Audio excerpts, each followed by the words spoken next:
Hi, my name is Dorothy, and I worked as a public relations specialist for a period of 10 years. And during the period, I worked in a core government establishment, that is the Ministry of Information, the Ministry of Health in the Information Unit, and then on to a private consultancy firm for the government, and they were into land and landed property documentation. At present, in the UK, I am working as a public relations specialist. Yes, I felt like I had been silenced at my place of work, where I worked previously, that is. And one or two instances I I could recall was when one of my bosses actually saw me as, a competition rather than a subordinate that was there to learn from him, right? See him as a mentor and then, do the job under his tutelage. As a result, certain responsibilities that were core responsibilities, as it were, for public relations specialist were taken away from me. He chooses to do the ones with more financial gains and would leave the ones with almost little or nothing, right, for me to handle. And at the time, I was quite young, but I felt something was off, and now that I am thinking back, it's actually, an instance of being silenced.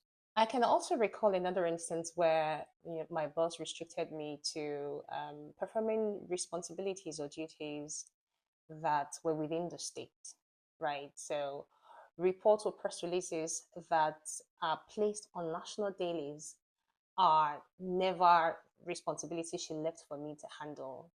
The funny thing is, I would have come up with the idea, right, with the press releases, but the restriction is for me to work within the state, and then she does the national ones. As a woman groomed in an environment where I am from, we work twice as hard to prove, our worth in comparison with our male counterparts. So, one advice I would offer is that you strive to be an expert in your profession or your chosen career. Trust that your knowledge and your experience could bring value to the table at your workplace. Another advice is that you strive to be confident. When you speak with certainty, and this should reflect in your body language and also in your voice. Another thing is to build and leverage on networks. These networks should, support and amplify your voice. It could be relationships you've built with your bosses in the office, with your peers, with sponsors or mentors. Take advantage of the power of mentorship to draw from the experiences of other women at your workplace. This speaks largely, in my view, on the need for cultural and structural changes in companies. Now, these topics are very, very large, but for the sake of this interview, I want to restrict it to roles and responsibilities.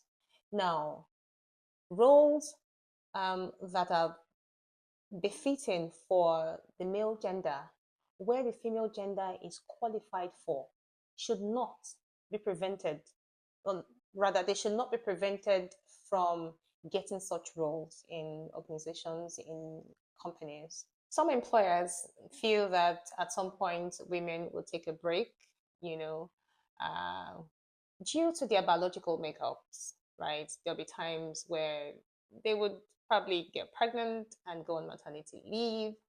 As a result, they would rather want to, fill in the spaces with the male gender.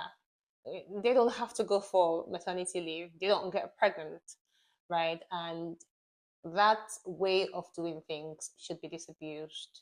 And this also speaks to gender bias. It should totally, be done away with. Another way is for employers to create safe space for feedbacks and safe space enough for women to raise their concerns. Another way is for employers to maintain accountability, where every worker, whether male or female gender, is responsible for their actions, for their performances, for their behaviors.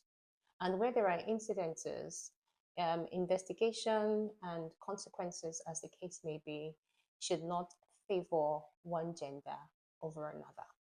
That gives, an equal opportunity for every gender.